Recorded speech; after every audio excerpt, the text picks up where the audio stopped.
ভাবো তো কতবার হয়েছে বন্ধুদের সাথে আড্ডা, পরিবারের সাথে খাওয়া, অথচ তোমার চোখ আর মন আটকে আছে সেই ছোট্ট স্ক্রিনে।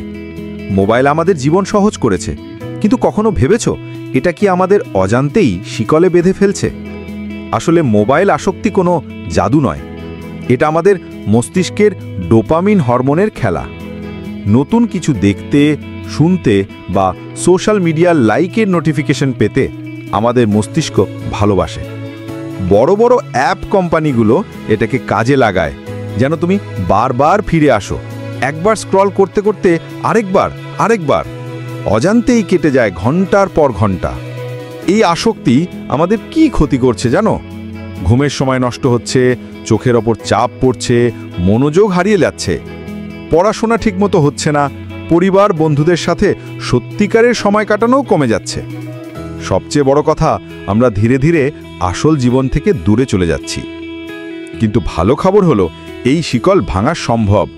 তোমার হাতেই আছে মুক্তির চাবি। প্রথমে অপ্রয়োজনীয় নোটিফিকেশন বন্ধ করে দাও।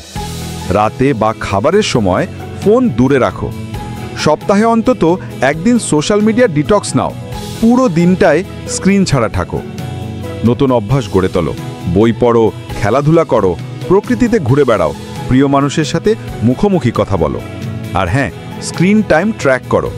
কোন অ্যাপে কত সময় দিচ্ছ সেটা জানলে সচেতন হতে সহজ হবে। মোবাইল আমাদের দাস নয়, এটা আমাদের সহায়ক। অযথা আসক্তির শিকল থেকে মুক্ত হও, জীবনকে আসল রঙে দেখতে শেখো। আজই চেষ্টা করো। ছোট ছোট পরিবর্তনেই বদলে যাবে পুরো গল্প। ভিডিওটা ভালো লাগলে শেয়ার করো, আর মন খারাপ হলে ফোনের স্ক্রিনের বাইরে তাকাও। দেখবে পৃথিবী এখনো সুন্দর।